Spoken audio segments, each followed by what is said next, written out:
Um, I only put an ad at the front of my videos. I don't go in like the other people and put 70,000 ads through my videos. Right. It might make me 3 cents or something, but it's just kind of part of the deal because there's work involved here and there's costs involved here. It cost me, I think I spent well over $1,000 sending Sherry out there twice, and Wow. Yeah. it's expensive, and we get little support. Us out here doing this, and and I don't go on about send us money every 15 seconds. It's like if you can see we're doing this. So anyway, Right. back to the point.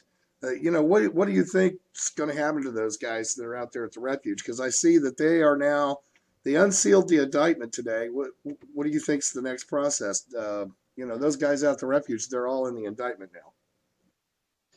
Yeah, oh boy, I don't really have a good feeling, honestly. And I don't have any information on that, any inside information or knowledge. But after hearing some of the words and the stand that they're still taking, it's going to be very hard, I think, to, end things positively. And that's sad to say. That's this is one case where I'd really love to see somebody, whatever agency it can be, do some sort of massive psyop on them and scare the hell out of them to just get them run out, and just apprehend them safely. You Right. know, I don't want to see anybody get hurt. They don't deserve it. All right. We're going to gear up for some calls now. I put the number on the screen, and it's also at 702-605-4277. This takes about, a good 4 minutes before anybody's even going to hear this phone number for this to buffer out on YouTube.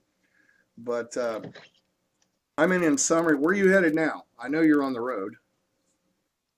Yeah, right now I'm actually headed out of state, probably to California. Just it's something we just had to step away from everything here. Right. Is that where you're from, California? What's that? Are you from California? No, I'm originally from New York. Oh, okay. Is that where you live Yeah. now? No, I'm still in Oregon. And I do live in Oregon, Oh, okay. in Salem, Oregon. So Right, right. All right, and your military. Were you ever actually in the military, or you just in military contracting? yeah, no, I was never enlisted. I've had 7 back surgeries and wrist surgeries, so that wasn't too much of an option. I Right, was just good with computers and got hounded all the time. Once I got out of high school, and it's just stuck with me. And one day I finally took him up on it. right. Yeah, I And actually got people had into some no help. trouble. Yeah. Yeah, I got into some trouble when I was a kid, and I ended up in the Air Force because of hacking so early they didn't even have a law against it, and they gave me a choice of going into the military or boys school. Yeah, I'm familiar with those options. Yeah. Yeah. So anyway, okay, we have a call, area code 501, and I'm going to lay out some rules on these calls. If you call in, you need to turn your background noise radios down. If you get vulgar, I will hang up on you. If you get rude or disrespectful, I will hang up on you. This will be a civilized conversation and absolutely nothing else. Area code 501, you have a question. Yes, first I want to thank you for bringing us news out of Oregon. I've been tuning in now for the last few weeks and have enjoyed what you're doing. Thank you.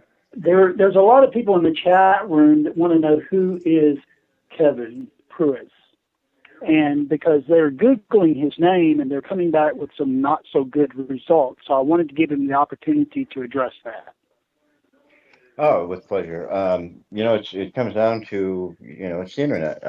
You're either going to believe it or not. I have no record of any kind. I've never had a lawsuit.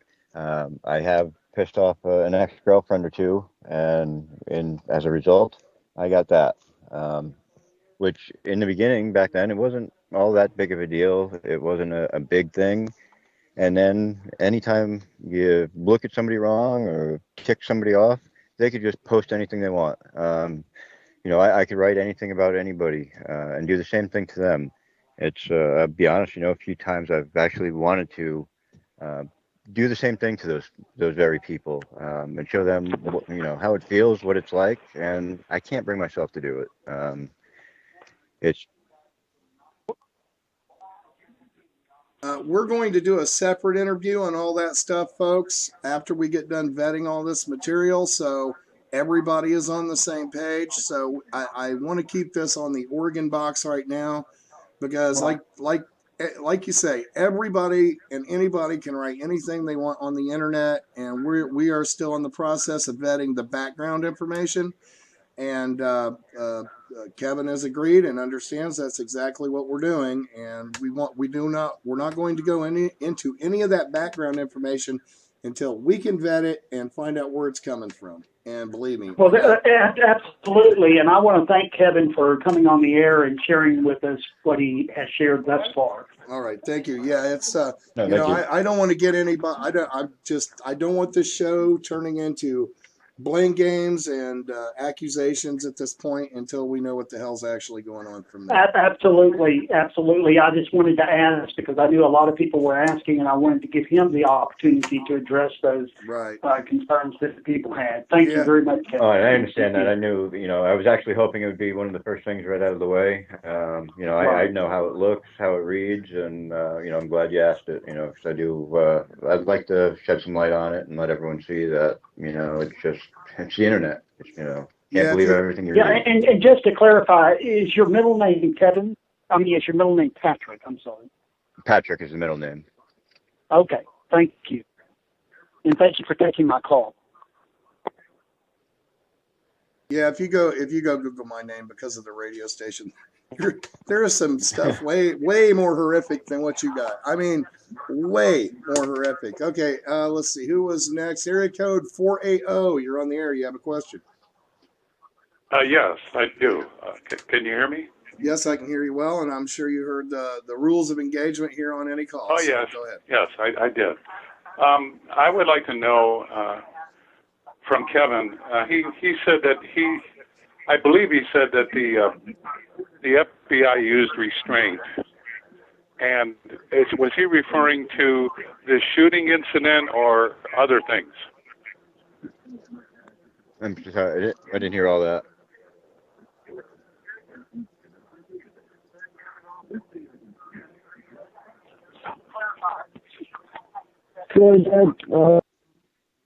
Okay, can I go ahead? All right. Kevin, you said that you felt that the FBI used a great deal of restraint. Were you referring to the shooting incident, or what exactly were you referring to? And then I have a comment. I'll come back. Well, how I meant it was, like most, I honestly felt they were just going to go in guns blazing. I mean, I honestly saw a Waco situation, a Ruby Ridge situation, and the fact that didn't happen, to me, showed restraint on that part, that they weren't looking just to gun down everybody. Again, it was a very confusing, an odd situation, and I think things could have been much worse, and I'm just glad that it wasn't much worse. Have you heard the interview from the two girls that were in the vehicle? Yes, I have. And you're trying. I'm not trying to be confrontational.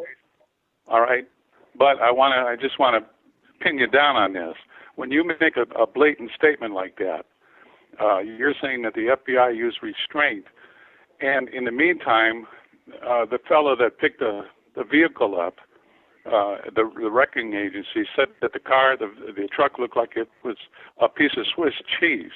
Now, if you call that restraint, then I have to say, and I'm being respectful here, I have to say that your credibility is in extreme doubt, in my opinion, because that to me is not restraint. Those people, if they would have jumped off the Golden Gate Bridge, they would have had just as much chance of surviving in that vehicle as they would have if they jumped off the Golden Gate Bridge.